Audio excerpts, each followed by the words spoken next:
Hello everyone, and welcome to episode 1 of Let's Play Resident Evil 2. A game I've been meaning to LP for a while, and a couple people have been asking about it.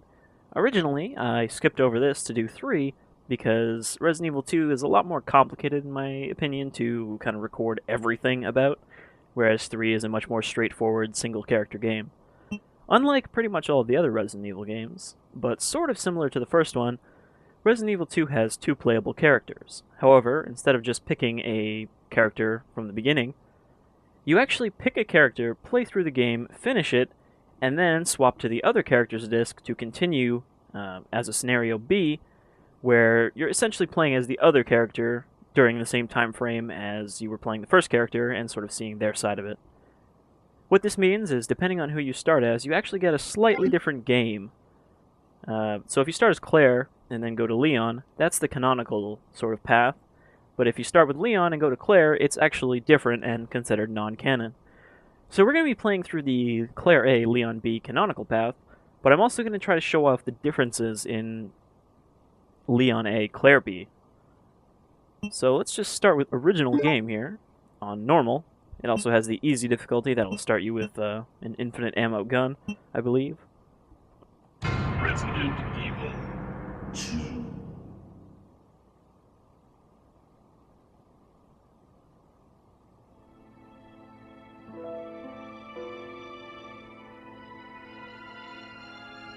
A bizarre incident occurred in the outskirts of an American suburb called Raccoon City.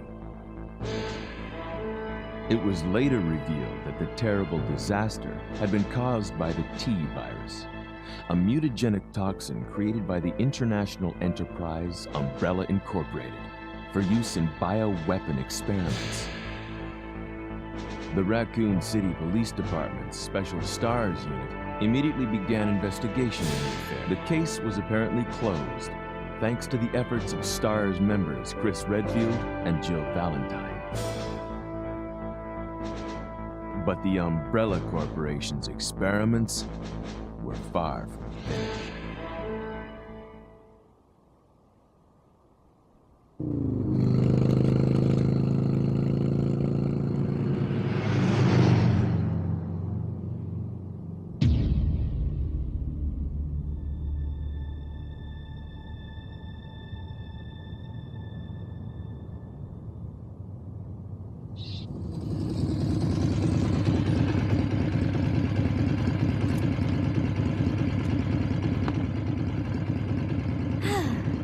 Finally here.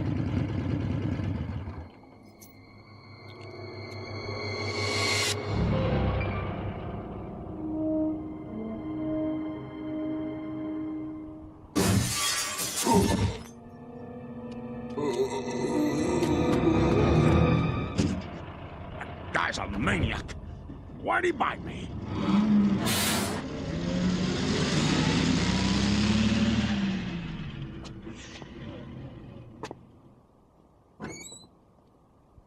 Hello? Is anyone here? Hello?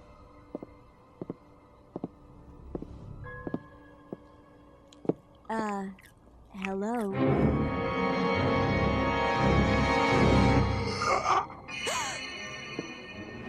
Look, I'm sorry I bothered you, okay? Just don't come any closer. Are you listening?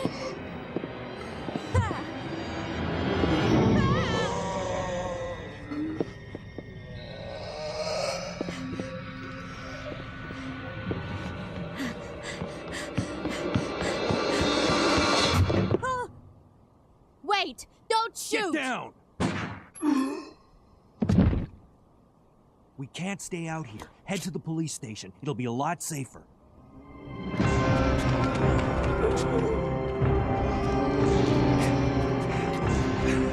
There!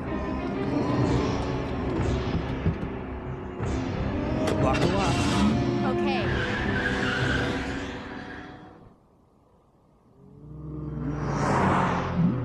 What's going on? I arrived in town, and the whole place went Great. insane. The radio's out. You're a cop, right? Yeah, first day on the job. Great, huh? Name's Leon Kennedy. Nice to meet you. Mine's Claire. Claire Redfield. I came to find my brother, Chris.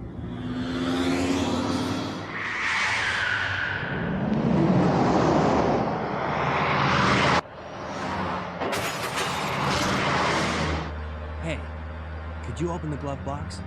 Sure. There's a gun inside. Better take it with you.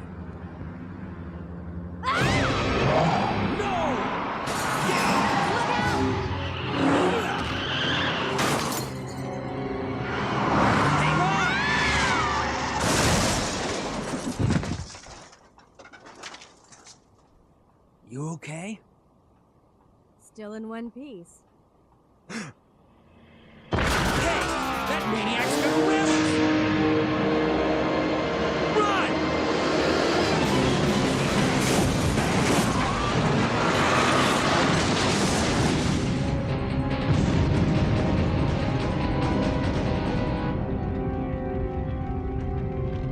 Claire! Leon!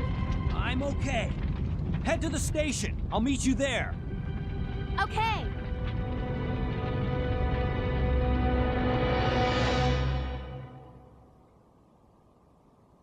And thus begins a trend of zombie truck drivers crashing, as well as Leon crashing every vehicle he touches, including planes. And right off the bat, we're thrown into a whole bunch of zombies, unlike the first game, to sort of give you the idea that Resident Evil 2 is a bit more of an action-y survival horror. It's still not a straight-up action game, you still have to worry about ammo conservation and stuff, but there are a lot more zombies and a lot more bullets in this game. Alright, we're gonna try to get by this guy without shooting him.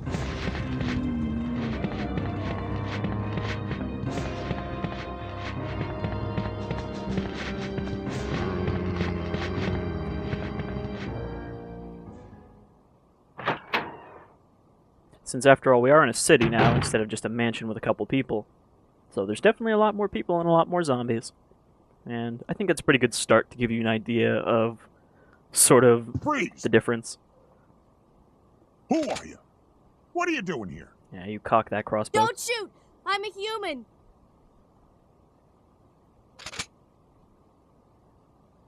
Ooh. Sorry about that, babe. I thought you were one of them. What's going on in this town? Hold on. I ain't got no clue, darling. By the time I noticed something was wrong, the entire city was infested with zombies.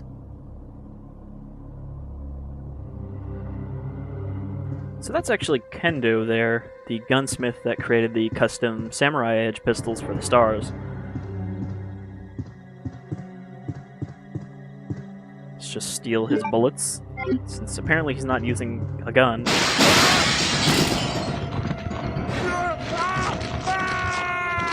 But is instead using a dinky crossbow.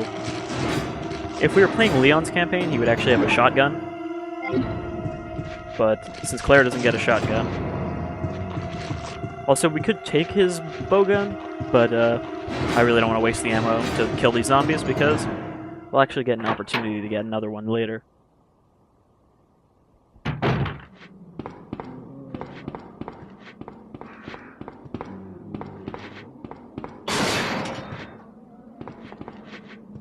Oh, always forget to change this. If you don't set it to Type C, you don't have the lock-on aim, and it's kind of a pain in the ass to play this manually, honestly. Alright, so when you hear a zombie fall, stop shooting. It usually takes 2 or 3, but sometimes like as many as 5 to knock a zombie over. When they stagger like that, if you shoot them, they'll fall over. Doesn't always kill them, but, you know, it's better to put them on the ground when there's groups of them.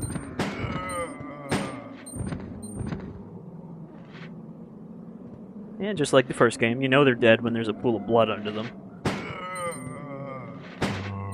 Sometimes they'll stay down, but they'll actually be faking, and they'll grab your foot if you try to run by them. Like that guy is not dead. If you shoot them while they're down, one shot will always make them get back up unless it kills them, like that one did.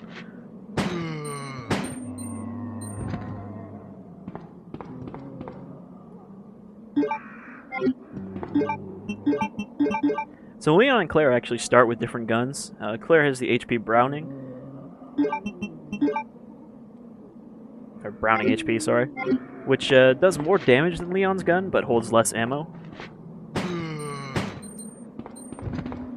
We don't even need to kill that guy, honestly.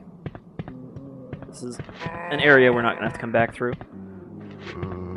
This creepy alleyway basketball court.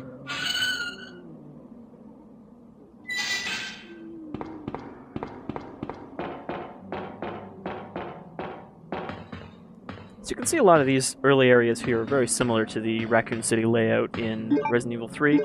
Obviously it's not the same areas that Jill was in, but it all kind of looks the same, though we won't actually be seeing that much of Raccoon City throughout this game, as you actually spend most of it in various indoor areas.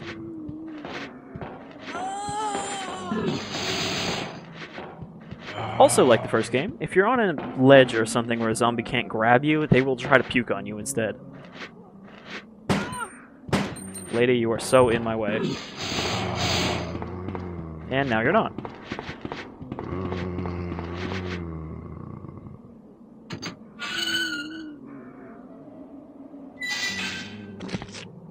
If you watch the 2 Resident Evil reboot type things that I did recently, you'll also see that all these areas look fairly familiar. Let's get by all these guys.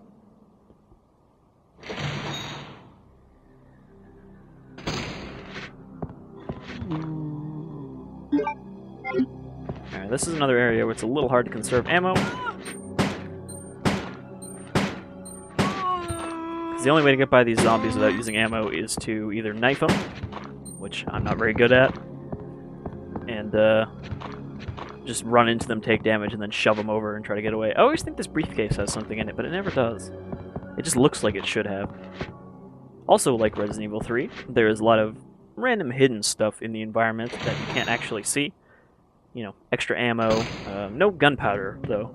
That wasn't something that was in until 3. Ah, shit. Alright, I fucked that up.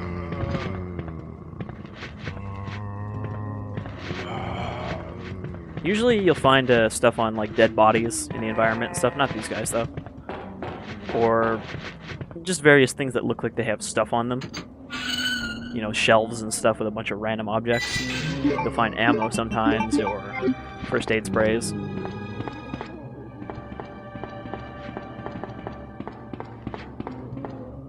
So there's actually a secret here that people have sort of described incorrectly, I found, when looking at it. Essentially, if we had gotten here to this point in the game without picking up any items, including the bowgun, or the ammo, or anything like that, there would be a zombie Brad Vickers here. The same zombie Brad Vickers, presumably, that gets killed in Resident Evil 3 at the beginning by Nemesis. And if you kill him, he gives you a key for the costume locker. Now, people say that you have to beat the game with both scenarios to actually get that to show up, but that's not actually the case. The game just tells you that when you beat that. It'll say, like, hey, if you do this, Brad Vickers will be here. But if you start a new game and try that, he'll still show up. So you don't actually have to unlock him. The game just tells you at that point. It's basically like, here's your secret. And here is the Raccoon Police Department. Looks a little different than it does in 3 there. Even though this is presumably the same door where Nemesis was. Since it's the same front hall. The layout of the police station is a lot more complicated than it is in 3, since obviously in 3 we just sort of revisited a few areas and then that was it. But all of the areas you go to in 3 are still here.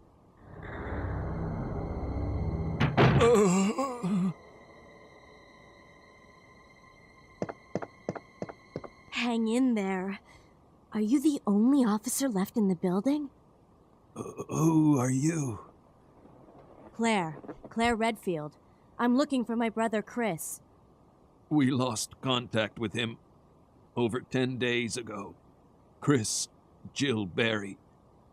Every last S.T.A.R.S team member has disappeared. No mention of We Rebecca. should have listened to them. What happened? About 2 months ago, there was this incident involving these zombie-like creatures. in a mansion located in the outskirts of this city. Chris and the other S.T.A.R.S members discovered that Umbrella was behind everything, at the risk of their own lives. But no one believed them. Are you okay? Don't worry about me. Just rescue the survivors in the other rooms. Here, take this key card. You should be able to unlock the doors in the hall with this. Now go. But... Just go. Okay. Just hang in there. I'll be back soon.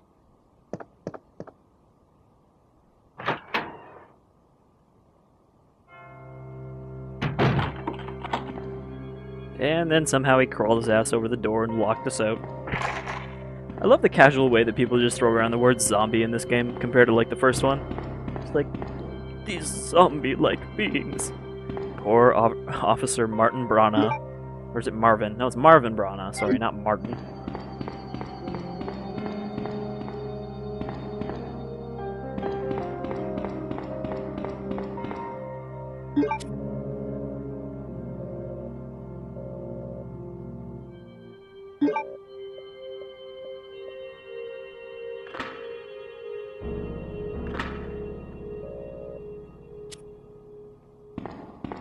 Alright, so if we had tried to examine any other door except the one we went through first, they would all be locked, so that's why I just skipped them.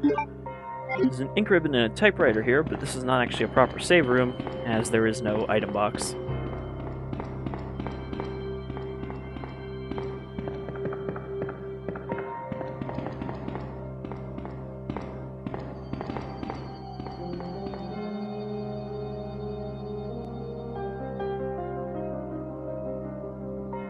I see a big circle there. I hope everyone's excited about more strangely shaped keys. A Resident Evil staple. So we got our item box here.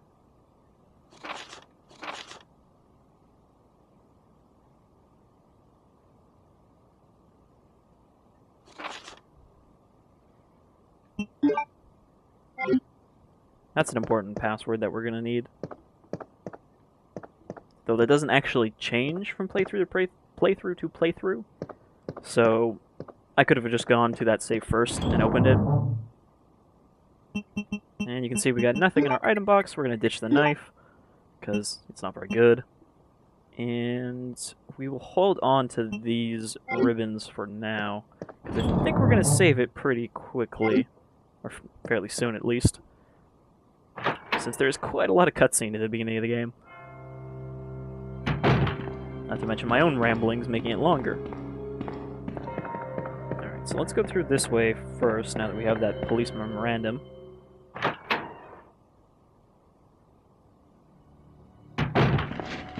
And there are a shit ton of zombies in this room, as you can tell from their shuffling. But we don't need to deal with them yet.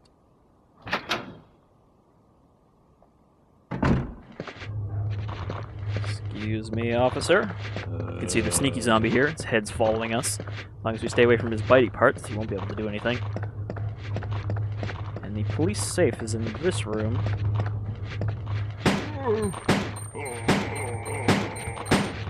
Alright, he's down for now. I just want to get through this room without having to fight all those zombies. So we get some acid rounds straight off the bat for our grenade launcher that we don't have.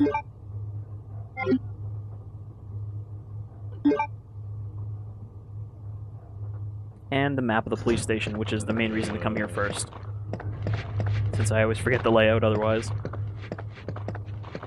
Dead guy here. You see he's got handgun bullets. He always looks like he's going to get back up, but he never does. Because most of the bodies are just sort of pre-rendered, but that guy is actually properly rendered. Alright, so we're going to have to reset the room if I don't want to fight those guys, so we're going to go out here, I guess, first.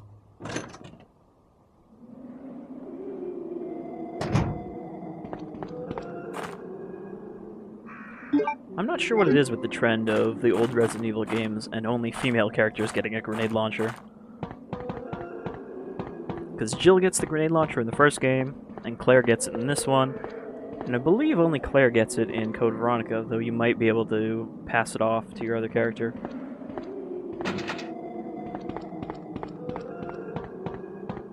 And then when 5 and 6 came around, everyone can use a grenade launcher. Actually, 6 is specific to 2 characters, I think, but in 5 you can pass it around as you see fit. Alright, so that should reset all the zombies. Including the guy that I probably should have killed, but whatever. 4 bullets wasted isn't such a big deal.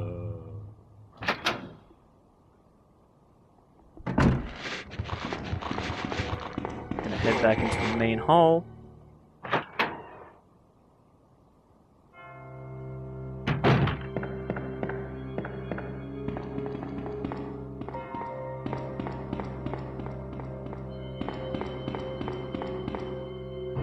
And I think we're going to call it here for the first episode. We haven't really done much, but we made it to the police station, we got the map, we saw all the opening cutscenes.